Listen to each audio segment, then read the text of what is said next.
तो बच्चों हम लोग लेकर आ चुके हैं वापस से 10th क्लास के बच्चों के लिए फिजिक्स का एक chapter that is light reflection and refraction. और हम लोगों ने मैग्नेटिक इफेक्ट और ह्यूमन आई चैप्टर के ऑलरेडी प्लेलिस्ट अपलोड कर दिए हैं, आप जाकर उन्हें देख सकते हैं। अब बारी है हमारे इस चैप्टर की, तो चलिए शुरू करते हैं।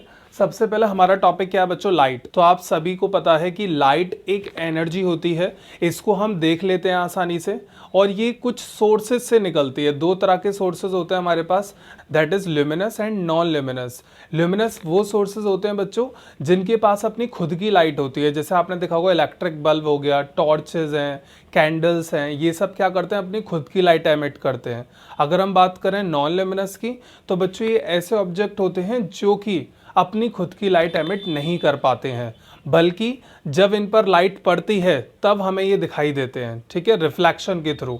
अभी हम ये समझेंगे कि रिफ्लेक्शन होता क्या है, पर अभी के लिए आप इतना याद रखें कि जब भी नॉन ल्यूमिनस पे लाइट पड़ेगी किसी ल्यूमिनस सोर्स से, तो वो उस लाइट का रिफ्लेक्शन करेंगे, वो रिफ्लेक्शन हमारी ह्यूमन आई पर जाता है, तब हमको कोई भी ऑब्जेक्ट विजिबल होता है। जैसे आपके आसपास जो भी आपको चीज़ें दिख पा रही हैं, वेदर इट इज़ लिविंग और नॉन लिविंग, वो सब आपको इसलिए दिख पा रही हैं क्योंकि जब भी वाइट लाइट पड़ती है उन पर, तो वो रिफ्लेक्ट करते हैं उस लाइट को, तो वही रिफ्लेक्शन आपकी ह्यूमन आई पे पड़ता है और आप आसानी से उन्हें देख पाते हैं। अब देखिए लाइट जो होती है ना बच्चों, लाइट हमेशा एक स्ट्रेट लाइन में चलती है, पहला पॉइंट। अब हम दूसरी प्रॉपर्टी की बात करते हैं लाइट की। लाइट जो होती है वो डुअल नेचर को फॉलो करती है। कहने का मतलब ये जो लाइट है इसका एक होता है वेव नेचर और एक होता है पार्टिकल नेचर। वेव नेचर में बताने की कोशिश की गई है कि लाइट एक इलेक्ट्रोमैग्नेटिक वेव है, वेव फॉर्म में चलती है ये, और इसको कोई मीडियम चाहिए ही नहीं, मीडियम हो या ना हो, वेदर इट इज़ वैक्यूम, उसमें भी ये आसानी से ट्रैवल कर सकती है। और अगर हम बच्चों बात करें इसके पार्टिकल नेचर की, तो उस थ्योरी में माना गया है जब लाइट चलती है तो उसमें छोटे छोटे पार्टिकल्स होते हैं, उनकी वजह से वो आगे बढ़ती है, और ये पार्टिकल्स होते हैं हमारे फोटोन्स। अब यहाँ पर हम लोग जितने भी टॉपिक्स पढ़ेंगे like reflection, refraction, shadow formation, ये सब हम पार्टिकल नेचर से पढ़ेंगे, लाइट का जो पार्टिकल नेचर है। और लाइट का वेव नेचर आप 12th क्लास में भी स्टडी करेंगे, पर यहाँ पर हम जितने भी प्रिंसिपल या फेनोमेना पढ़ने वाले हैं, this is all because of particle nature. तो अब हम क्या करते हैं, जो अभी मैंने बच्चों आपको लाइट के बारे में कुछ इंपॉर्टेंट बातें बताई, वो मैं एक बार रिकॉल करके यहाँ पर प्रेजेंट कर देता हूँ जिससे आप उन्हें नोट कर सकें। पहला मैंने आपको क्या बताया, लाइट एक फॉर्म ऑफ एनर्जी है, इसको हम देख सकते हैं। लाइट के डुअल नेचर होते हैं, particle and wave nature. Wave nature के अंदर इसको एक इलेक्ट्रोमैग्नेटिक वेव बोला है, जिसको कोई मीडियम ही नहीं चाहिए चलने के लिए, हर जगह जा सकती है ये। दूसरा पार्टिकल नेचर है, जिससे हमारे फेनोमेनाज एक्सप्लेन किए गए हैं, reflection, refraction and so on. और लाइट एमिट जो होती है वो ल्यूमिनस सोर्स से होती है, लाइक कैंडल, टॉर्चेस, बल्ब। और नॉन ल्यूमिनस ऐसे होते हैं जो अपनी लाइट खुद की एमिट नहीं करते हैं, इन पर जब लाइट पड़ती है तब ये हमको दिखाई देते हैं रिफ्लेक्शन प्रोसेस के थ्रू। तो इन्हीं बातों को हम नोट कर लेते हैं।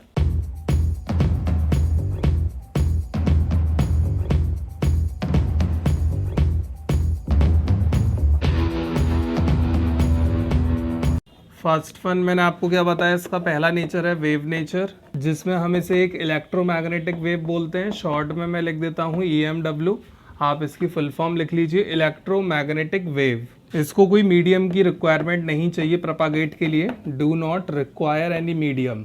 प्रोपागेट, प्रोपागेट का मतलब होता है मूव करना, या मूव लिख लीजिए, टू मूव। सेकंड इसका नेचर है बच्चों पार्टिकल नेचर। पार्टिकल नेचर में हम लोग पढ़ने वाले हैं जितने भी लॉज हैं हमारे, रिफ्लेक्शन, रिफ्रैक्शन और ये सब। एग्जाम्पल लिख लेते हैं इसमें। जो पार्टिकल है हमारे पास वो है फोटोन। फोटोन एक पार्टिकल है जिसके थ्रू ये सारे प्रोसेस होंगे, रिफ्लेक्शन और रिफ्रैक्शन। और यहाँ पर एक पॉइंट और मिस हो गया है, light travel in straight line. Light जो होती है वो ट्रेवल करती है स्ट्रेट लाइन में, इन स्ट्रेट लाइन। इसको भी ध्यान रखिए क्योंकि इमेज फॉर्मेशन में ये पॉइंट काम आएगा। अब हम बच्चों आ जाते हैं अपने मेन टॉपिक पर, that is reflection of light. अब हम आ जाते हैं next topic, that is reflection of light. तो देखिए रिफ्लेक्शन क्या होता है बच्चों, जब कभी भी हम लोग किसी पॉलिश्ड सरफेस पर, और वो सरफेस काफी स्मूथ हो, जैसे कि मिरर, ये मिरर का एक तरीके से डायग्राम होता है। ये मिरर की सरफेस है जिसके थ्रू आप अपने आप को देखते हैं, और इसके जो पीछे है, इसके पीछे पॉलिशिंग की जाती है सिल्वर की, तब जाके हमें अपनी इमेज दिखती है इस मिरर में। तो ये जो हमारा मिरर है that is plane surface, plane and polish surface, plane and smooth लिख सकते हैं, या फिर स्मूथ सरफेस। अब क्या होता है बच्चों, ध्यान से सुनिएगा, जब कभी भी एक रे ऑफ लाइट, रे का मतलब होता है एक स्ट्रेट लाइट, ठीक है। जब कभी भी एक रे ऑफ लाइट इस पॉलिश्ड सरफेस पर इंसिडेंट कराई जाती है तो ये क्या करती है, इससे बाउंस बैक करके चली जाती है। इस तरीके से लाइट को हमने फेंका, जैसे ये इस मिरर पे गिरती है तो यहीं से ये बाउंस बैक करके चली जाती है। इसी प्रोसेस को बच्चों हम लोग बोलते हैं रिफ्लेक्शन ऑफ लाइट। जब लाइट सरफेस की तरफ आती है then it is called incident ray, इसको हम लोग बोलते हैं इंसिडेंट रे। और जब ये टकराकर वापस जाती है देन इट इज कॉल्ड बच्चों रिफ्लेक्टेड रे। अब देखिए ये हो गया हमारा रिफ्लेक्शन, इंसिडेंट रे आती है वो रिफ्लेक्ट होके चली जाती है, that process is called reflection of light. When light incident on plane surface then reflect back to the same medium is called reflection। इसी को हम बच्चों बोलते हैं रिफ्लेक्शन। जिस मीडियम से आई है उसी मीडियम में लाइट रिफ्लेक्ट कर जाती है। देखिए एयर से लाइट आ रही है और ये एयर में ही चली गई रिफ्लेक्ट करके सेम मीडियम में, then that is called reflection. अब ये बच्चों रिफ्लेक्शन दो कैटेगरी में डिवाइडेड है, रेगुलर, फर्स्ट वन है हमारे पास रेगुलर रिफ्लेक्शन, सेकंड है हमारे पास इर्रेगुलर रिफ्लेक्शन। ये दो कैटेगरी में डिवाइडेड होता है, रेगुलर एंड इर्रेगुलर। आप इनके नाम से ही पता कर सकते हैं कि इनके अंदर आखिरकार होगा क्या। अगर हम रेगुलर की बात करें, रेगुलर में सपोज करिए अगर मैं रे की जगह बीम डालूं, बीम होता है बच्चों बंडल ऑफ रेज। अब मान लीजिए हमने बंडल ऑफ रेज डाली और वो जिस एंगल से आई उसी एंगल पे यहाँ से रिफ्लेक्ट करके चली गई है, ठीक है, इस तरीके से। तो इस तरह के रिफ्लेक्शन को बोलते हैं हम बच्चों रेगुलर। इसमें क्या है, सरफेस एक तो प्लेन होती है, रेगुलर बोल सकते हैं एकदम प्लेन एंड पॉलिश्ड, और जिस एंगल से इंसिडेंट रे आती हैं उसी एंगल से चली जाती हैं, that is called regular. Irregular की बात करते हैं अगर हम, तो इर्रेगुलर में बच्चों क्या होता है, सरफेस होती है रफ, और सरफेस के रफ होने की वजह से लाइट आती है, अब वो किसी भी एंगल पे जा सकती है, ठीक है। इसमें ये रूल फॉलो नहीं होगा कि जितने एंगल से आए उतने से ही जाए। यहाँ पर आप देख सकते हैं लाइट किसी भी एंगल से आएंगी और किसी भी एंगल पर चली जाएंगी, एक इर्रेगुलरिटी यहाँ पर होगी। तो ये दो कैटेगरी है हमारे पास बच्चों रिफ्लेक्शन की। अब हमने देखिए रिफ्लेक्शन पढ़ लिया, बाउंस बैक करना लाइट का, जिस मीडियम से आई उसी में जाना, टाइप्स पढ़ लिए। अब हम पढ़ते हैं लॉज ऑफ रिफ्लेक्शन। तो बच्चों अब हम शुरू करते हैं रिफ्लेक्शन के लॉज। अब देखिए रिफ्लेक्शन के लॉ समझने के लिए पहले हमें रिफ्लेक्शन कराना पड़ेगा। हम लोगों ने यहाँ पर एक प्लेन मिरर लिया है, जैसे ही आप इंसिडेंट रे यानी लाइट, जैसे आपने टॉर्च ऑन करी तो वो लाइट जो है पड़ती है सरफेस पर, ठीक है, दैट कॉल्ड इंसिडेंट रे। अब ये रे आ रही है, अब देखिए जैसे ये सरफेस से टच होती है तो सरफेस इसको पुश कर देती है दूसरी साइड और ये रिफ्लेक्ट होके चली जाती है उसी मीडियम में। तो जो लाइट आती है दैट इज इंसिडेंट, जो जाती है रिफ्लेक्टेड। अब देखिए जहां पर लाइट टच होती है ना सरफेस से, वहां पर हम लोग क्या करते हैं बच्चों, एक नॉर्मल खींचते हैं।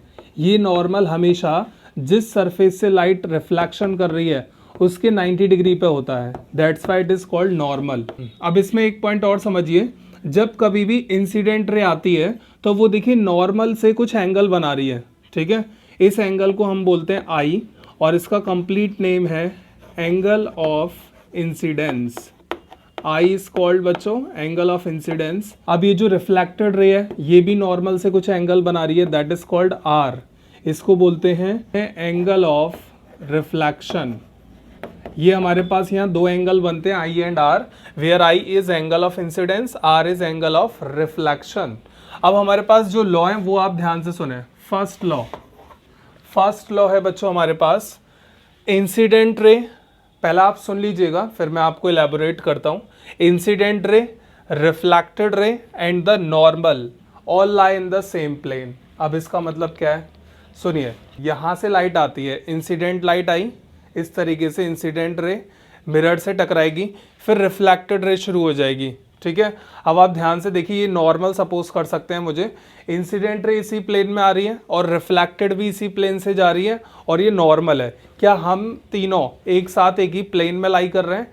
Incident ray, normal and reflected ray all lie in the same plane, यानी ये तीनों जो है एक ही प्लेन में लाई करती हैं। कभी ऐसा नहीं होगा कि इंसिडेंट रे आई और वो आपकी तरफ ऐसे मुड़ जाए, ठीक है। तो ये टू प्लेन हो जाएंगे अलग अलग, एक ही प्लेन में होता है।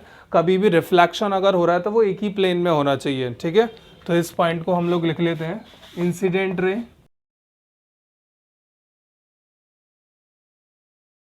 ये हो गया हमारा first law, this is also called बच्चों फर्स्ट लॉ। अब हम आते हैं अपने सेकेंड लॉ पर, जो कि काफ़ी इंपॉर्टेंट है। सुनिएगा क्या, जब लाइट सरफेस से टकराती है तो आपने देखा ये दो एंगल का निर्माण होता है, ये दो एंगल बनते हैं। तो हमारा सेकेंड लॉ है, angle of incidence is always equal to angle of reflection. अगर कहीं पर रिफ्लेक्शन हो रहा है बच्चों, तो वहां पर ये एंगल जरूर बराबर होंगे। तो यहां पर इस बात को हम लोग लिख लेते हैं, एंगल ऑफ इंसिडेंस, कि जितने एंगल से लाइट आएगी उतने एंगल से ही जाएगी। जैसे सपोज करें एग्जांपल के लिए, लाइट आती है हमारे पास, नॉर्मल से बनाती है 45 डिग्री, तो अगर वो जाएगी लौटकर तब भी वो नॉर्मल से 45 डिग्री ही बनाकर जाएगी। तो हमारे आई और आर देख सकते हैं आप सेम है, दिस इज रिफ्लेक्शन। अब इसमें एक स्टार पॉइंट है, अगर सपोज करिए प्लेन सरफेस पे या फिर प्लेन मिरर पे अगर हम किसी लाइट को 90 डिग्री पे फेंकते हैं कुछ ऐसे नॉर्मल के अलोंग, तो यहाँ पर क्या होता है बच्चों, लाइट जब 90 डिग्री पर आती है तो वो 90 डिग्री से ही वापस लौट के चली जाती है। ठीक है, यहाँ पर हम लिख सकते हैं light retrace its own path. यहाँ पर लाइट अपने खुद के रास्ते से ही चली जाती है, light retrace its own path. 90 degree से अगर लाइट कभी भी सरफेस पे पड़े तो आप उसे 90 डिग्री से ही रिफ्लेक्ट करा देंगे इस तरीके से। ठीक है, तो बच्चों ये है हमारे लॉज ऑफ रिफ्लेक्शन। अब मैं आपको इस पर एक न्यूमेरिकल कराता हूँ। न्यूमेरिकल है, इसको एग्जांपल के तौर पे हम लोग लिख सकते हैं। हमारे पास प्लेन सरफेस है और हमसे बोला गया है रिफ्लेक्शन हो रहा है इस तरीके से, और ये जो इंसिडेंट लाइट है ये सरफेस से, देखिए सरफेस है, इंसिडेंट लाइट सरफेस से 35 डिग्री एंगल बना रही है। तो हमको ये बता दीजिए एंगल आई और एंगल आर कितने हैं। हमको एंगल आई और एंगल आर की वैल्यू बतानी है। तो आप वीडियो को पॉज करके ट्राई करिए कि आई और आर कितने होने चाहिए। तो चलिए शुरू करते हैं। सबसे पहले देखिए 35 है बच्चों, अभी मैंने बताया था नॉर्मल कितना एंगल बनाता है सरफेस से, 90 डिग्री। ठीक है, 90 में से 35 माइनस करें, कितना आएगा, दैट इज 55 डिग्री। तो आपको एंगल ऑफ इंसिडेंस मिल गया 55। कैसे, 90 बनाता है नॉर्मल पूरा सरफेस तक, 35 निकाल दीजिए, ये आ जाएगा आपका 55। अब यहाँ क्या करेंगे बच्चों, रिफ्लेक्शन हो रहा है तो रिफ्लेक्शन का लॉ क्या होता है, angle I equal to angle R. अगर हमारे पास आई 55 है तो हमारा आर भी कितना होगा, 55। तो आर की वैल्यू भी आ चुकी है 55 डिग्री। अब हम आते हैं अपने नेक्स्ट टॉपिक पर, that is object and image. अब हम समझते हैं कि ऑब्जेक्ट क्या होता है। तो बच्चों ऑब्जेक्ट क्या हो गया, ऑब्जेक्ट वो होता है जो क्या करे, लाइट को एमिट करे, या तो रिफ्लेक्शन के थ्रू या फिर अपनी ओन लाइट। अब देखिए बच्चों ऑब्जेक्ट जो होते हैं वो दो कैटेगरी में डिवाइडेड है। एक होता है हमारा point size object, point size, और एक हमारे पास होता है लाइन ऑब्जेक्ट। ये दो तरह के हमारे ऑब्जेक्ट होते हैं। जब ऑब्जेक्ट की डायमेंशन बहुत छोटी होती है तो उसे हम बनाते हैं पॉइंट साइज ऑब्जेक्ट। और पॉइंट साइज ऑब्जेक्ट से बच्चों हमेशा इस तरीके से डाइवर्जिंग रेज निकलती है। इस तरीके से कौन सी रेज निकलेंगी, डाइवर्जिंग। ठीक है, इनको बोलते हैं हम डाइवर्जिंग रेज। और अगर किसी पॉइंट पर रेज आके मीट करती हैं इस तरीके से, then it is called converging rays. तो इनको हम बोलते हैं कन्वर्जिंग रेज। अब हम बात करते हैं लाइन ऑब्जेक्ट। लाइन ऑब्जेक्ट में क्या होगा, बहुत सारे मल्टीपल पॉइंट ऑब्जेक्ट होंगे तब जाके एक लाइन ऑब्जेक्ट क्रिएट होता है। ऐसे इसका ये क्या होगा, टेल, ये इसका हेड होता है। हम क्या करते हैं, जब इस ऑब्जेक्ट की इमेज बनाएंगे लाइन ऑब्जेक्ट की, तो कुछ रेज तो हम यहाँ से निकाला करेंगे, ठीक है, डाइवर्जिंग, और कुछ रेज हम इसकी टेल से निकाला करेंगे डाइवर्जिंग, और हम इमेज आसानी से ड्रॉ कर पाएंगे यूनिफॉर्म मैनर में। तो हमेशा याद रखें पॉइंट ऑब्जेक्ट से डाइवर्जिंग रेज निकलती हैं।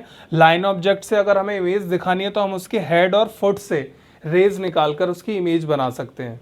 अब हम बात करते हैं इमेज की। इमेज क्या होता है, इमेज क्या होता है, तो देखिए आपने देखा होगा हमारे घर में होता है प्लेन मिरर। जब आप प्लेन मिरर में अपने आप को देखते हैं तो उसमें आप दिखाई देते हैं अंदर, तो वही आपकी बच्चों इमेज है। इमेज का मीन्स ऑब्जेक्ट से जब रेज निकलती हैं तो वो अगर रिफ्लेक्शन के थ्रू हमें दिख रही है कहीं पर, दैट इज कॉल्ड इमेज। तो यहाँ पर इमेज की भी बच्चों दो कैटेगरी होती हैं, that is real image, second one is virtual image. ये दो कैटेगरी में इमेज डिवाइड है, रियल एंड वर्चुअल। अब देखिए रियल में क्या होता है, रियल इमेज में रेज एक्चुअली मीट, यहाँ पर रेज जो है एक्चुअल मीट करती हैं तब जाकर ऑब्जेक्ट की इमेज बनती है। यहाँ पर वर्चुअली मीट करती हैं, हकीकत में मीट नहीं करती हैं, बस वर्चुअली लगेगा कि शायद ये मीट होंगी और वही इमेज बन जाती है। अब जैसे कि वर्चुअल इमेज बनती है प्लेन मिरर में, जो आपके घर में शीशा है उसमें अगर आप अपने आप को देख रहे हैं तो जो आप उसमें दिखाई दे रहे हैं शीशे के अंदर, वो आपकी कौन सी इमेज है बच्चों? वर्चुअल इमेज, नकली की इमेज। और अगर बच्चों हम रियल इमेज की बात करें तो रियल इमेज में क्या होता है, जो आपने देखा होगा प्रोजेक्टर या फिर स्मार्ट क्लास, उसमें क्या होता है, बोर्ड पर रेज आती हैं तब जाके इमेज बनती है। तो एक ऐसी इमेज जो स्क्रीन पर लाई जा सके, that is called real image. आपने देखा होगा वो इमेज बोर्ड पे अगर बने और मैं भी उसके सामने आ जाऊं तो वो इमेज मेरे ऊपर भी बनने लग जाती है, तो इसलिए हम उसे बोलते हैं रियल, क्योंकि वो किसी के ऊपर भी आप बना सकते हैं। तो बच्चों हम लोगों ने ये ऑब्जेक्ट इमेज के बारे में पढ़ लिया है। अब हम देखते हैं कि किसी पॉइंट या फिर लाइन ऑब्जेक्ट की इमेज कैसे बनती है प्लेन मिरर में। तो बच्चों अब हम देखते हैं कि प्लेन मिरर में जब इमेज बनती है तो क्या क्या कंडीशन हमें ध्यान रखनी चाहिए। पहली कंडीशन है, जैसे मान लीजिए ये है प्लेन मिरर, इसके सामने कोई ऑब्जेक्ट खड़ा हुआ है। अब क्या होता है, प्लेन मिरर से जितनी दूर हमारा ऑब्जेक्ट होगा, ठीक है, उतनी ही दूर जाती है इमेज मिरर के अंदर। जैसे सपोज करिए 5 सेंटीमीटर है, तो अंदर भी इमेज कितना सेंटीमीटर खिसक जाएगी? 5 सेंटीमीटर, और इसकी दिखाई देगी हमको इमेज मिरर में, that is virtual.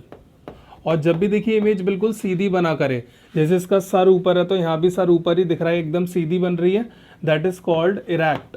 Complete name हो जाएगा वर्चुअल एंड इरेक्ट। तो हमने अभी क्या पढ़ा, ऑब्जेक्ट की जो डिस्टेंस होती है वो इक्वल होती है इमेज डिस्टेंस के। ऑब्जेक्ट की डिस्टेंस को बच्चों हम u बोलते हैं और इमेज की डिस्टेंस को हम v बोलते हैं। तो यहाँ पर हम लिख सकते हैं u equal to v, object distance equal to image distance. ये पहली कंडीशन है प्लेन मिरर में इमेज बनने के लिए। सेकंड कंडीशन पे हम लोग आते हैं, जितनी हाइट ऑब्जेक्ट की होती है उतनी ही हाइट बच्चों बनती है इमेज की प्लेन मिरर के अंदर, ठीक है। जितनी हाइट का ऑब्जेक्ट है उतनी ही हाइट की इमेज बनती है प्लेन मिरर में। तो यहाँ हम सेकंड पॉइंट लिख लेते हैं। अगला पॉइंट है बच्चों, प्लेन मिरर में होता है लेटरल इन्वर्जन। लेटरल इन्वर्जन देखिए काफ़ी इंपॉर्टेंट प्रॉपर्टी है। तो बच्चों देखिए लेटरल इन्वर्जन का मतलब क्या होता है। लेटरल इन्वर्जन में ऑब्जेक्ट का जो राइट होता है वो इमेज का हो जाता है लेफ्ट, या फिर ऑब्जेक्ट का जो लेफ्ट होगा वो इमेज का हो जाता है राइट। इस तरीके से इमेज जो है लेटरली इन्वर्ट करती है, ठीक है। जैसे कि आपने देखा होगा अगर हम किसी पेपर पे एक स्पेलिंग लिखें रेड और उसके सामने रख दें प्लेन मिरर, तो प्लेन मिरर में देखिए कैसा दिखाई देगा हमें, इस तरीके से स्पेलिंग हो जाएगी। तो देखिए प्लेन मिरर में आपने क्या देखा, ये जो रेड लिखा हुआ है वो इस तरीके से लेटरली इन्वर्ट हो जाता है। अगर डी ऐसे है तो वो देखिए ऐसे फ्लिप हो गया, ई ऐसे है तो वो भी फ्लिप हो गया, आर ऐसे है तो वो भी फ्लिप हो गया। तो इमेज जो है हॉरिजॉन्टली फ्लिप हो जाती है। तो इसी मेथड को हम लोग बोलते हैं लेटरल इन्वर्जन। एक और मेथड से समझिए, जैसे सपोज करें मैं अपने इस हैंड से हेलो कर रहा हूँ, मेरे सामने यहाँ प्लेन मिरर है, ठीक है। अब जो मेरी इमेज बनेगी उसका जो इधर वाला हैंड होगा वो मेरे लिए कौन सा हैंड होगा, जैसे ये मेरा है राइट हैंड, अब जो इमेज का हैंड होगा वो मेरे लिए होगा लेफ्ट हैंड। तो यही होता है प्रोसेस लेटरल इन्वर्जन में, लेफ्ट का राइट, राइट का लेफ्ट। तो आपने ये भी देखा होगा एम्बुलेंस के ऊपर ध्यान से पढ़ना आप, एम्बुलेंस को उल्टा लिखा जाता है, ऐसा क्यों?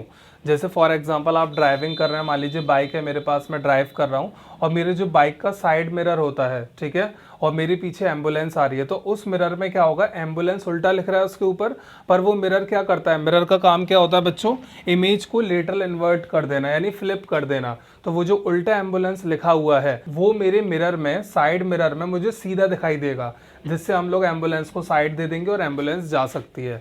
तो इसलिए एम्बुलेंस के ऊपर रिवर्स ऑर्डर में लिखा जाता है एम्बुलेंस। तो आई होप आपको ये प्रॉपर्टी भी समझ में आ गई होगी। तो बच्चों ये है प्लेन मिरर के कुछ ऐसे पॉइंट जिनको आपको याद रखना पड़ेगा इमेज बनाते वक्त। तो बच्चों अब हम लोग पढ़ते हैं कि एक पॉइंट ऑब्जेक्ट या फिर एक लाइन ऑब्जेक्ट की कैसे इमेज बनती है प्लेन मिरर में। तो चलिए देखते हैं। जैसे कि यहाँ पर देखिए एक पॉइंट ऑब्जेक्ट है, प्लेन मिरर इसके सामने है, तो यहाँ पर होता क्या है, हमेशा हमने क्या पढ़ा, पॉइंट ऑब्जेक्ट से निकलती हैं डाइवर्जिंग रेज। तो हम देखिए इसकी एक अगर इमेज बनाना चाहते हैं तो हम लोग क्या करेंगे, ये रूल आज से आप लोग याद रखें, एक रे हमेशा ऐसे फेंकेगा इससे कि वो हमेशा मिरर के 90 डिग्री पर जाके गिरे। तो हमने क्या पढ़ा था अभी कि जब भी लाइट 90 डिग्री पे प्लेन मिरर पे टकराती है तो वो बिल्कुल वैसे ही चली जाती है, ठीक है। अब हम क्या करेंगे, इसी में से एक रे को डाइवर्जिंग फॉर्म में निकालते हैं। अब जब ये डाइवर्जिंग रेज जाती है इस तरीके से तो ये रिफ्लेक्शन करेगी और रिफ्लेक्ट करके चली जाएगी कुछ ऐसे। अब क्या होगा, जब ह्यूमन आई में ये दोनों रेज पड़ेंगी जो मिरर से रिफ्लेक्ट होके जा रही हैं, तो उसको क्या लगेगा, उसको लगेगा ये जो रे आ रही है ये कहीं पीछे से आ रही है, तो हम इसका पाथ रिट्रेस करेंगे। और जब ह्यूमन आई पर ये रे पड़ेगी तो उसको लगेगा ये रे कहीं इधर पीछे से आ रही है, क्योंकि लाइट रे हमेशा कैसे चलती है, स्ट्रेट लाइन में। तो उसको लगेगा जो हमारी इमेज है वो यहाँ बनेगी, क्योंकि देखिए दोनों डॉटेड लाइन कहाँ पर मीट करी, यहाँ, तो इमेज शिफ्ट हो जाएगी इधर। तो इस तरीके से एक पॉइंट ऑब्जेक्ट की इमेज हमें यहाँ दिखाई देगी। जितनी दूरी पर ऑब्जेक्ट है उतनी ही दूरी पर ही इमेज बनने लगेगी। This is how a point object forms its image. अगर हम लोग बात करें लाइन ऑब्जेक्ट की, यहाँ पर हम लिख देते हैं फॉर लाइन ऑब्जेक्ट। इसके लिए भी हम लोग देख लेते हैं, ये है हमारा प्लेन मिरर, यहाँ पर हम लोगों ने एक लाइन ऑब्जेक्ट बना रखा है। अब हम बच्चों देखते हैं कि अगर कोई लाइन ऑब्जेक्ट हमारे पास है तो उसकी कैसे इमेज बनती है। तो देखिए हम लोग क्या करेंगे, जैसे ये एक पॉइंट है लाइन पर, इस पॉइंट से कौन सी रेज निकलेंगी, डाइवर्जिंग। तो हम लोग एक रे निकालते हैं 90 डिग्री पर, बिल्कुल वो मिरर पे 90 डिग्री पे पड़ेगी। और जब 90 डिग्री पे कोई रे ऑफ लाइट बच्चों पड़ती है तो वो 90 डिग्री पर ही रिट्रेस करती है, ठीक है। अब एक रे ऑफ लाइट को कुछ इस तरीके से रैंडम एंगल पर रिफ्लेक्ट करा लेते हैं, ये रिफ्लेक्ट करके चली जाएगी इस तरीके से। तो देखिए इस लाइट को जब आप रिट्रेस करेंगे कहीं पीछे से इस तरीके से आ रही होगी, ऐसा हमें लगेगा पर होगा नहीं एक्चुअल में। ये इमेज बनाने के लिए हम लोग करते हैं जैसे इमेज की रे वहाँ मीट करें और इमेज बन जाए। और ये रे को अगर आप ट्रेस करेंगे तो यहाँ कहीं पीछे जाकर ये दोनों मीट करेंगी और यहाँ पर हमारा तैयार हो जाएगा हेड। अब बारी आती है टेल की, तो टेल पर भी एक पॉइंट ऑब्जेक्ट होगा। एक रे को मिरर के 90 डिग्री पे फेंक दें, ये रिट्रेस कर जाएगी। और सेम एक रे को किसी एंगल पर रिफ्लेक्ट करा दीजिए। जैसे आप एक रे को किसी एंगल पर रिफ्लेक्ट कराते हैं तो वो इस तरीके से बाउंस बैक करके चली जाएगी। अब यहाँ बच्चों देखिए ये जो रे आ रही है इसको ट्रेस करें पीछे की तरफ, और सेम इस रे को भी करें पीछे की तरफ ट्रेस। जैसे आप करेंगे यहाँ पर मीट कर जाएंगी दोनों, यहाँ पर क्या तैयार हो जाएगा, इसका फुट। और जब ऐसे ही पूरे ऑब्जेक्ट में से रेज निकलेंगी तो इस तरीके से हमारी कंप्लीट इमेज बन जाती है। तो इस तरीके से बच्चों इमेज फॉर्मेशन होती है। अब हमने ये जो इमेज फॉर्मेशन किया है बच्चों, ये किया है प्लेन मिरर में। आगे हम लोग पढ़ेंगे स्फेरिकल मिरर्स, तो वहां पर ये केसेस आपको याद रखने हैं। तो बच्चों आज के लिए हम इतना ही रखते हैं, आगे के टॉपिक्स हम लोग कवर करेंगे अपने नेक्स्ट लेक्चर में। Thank you for today's class.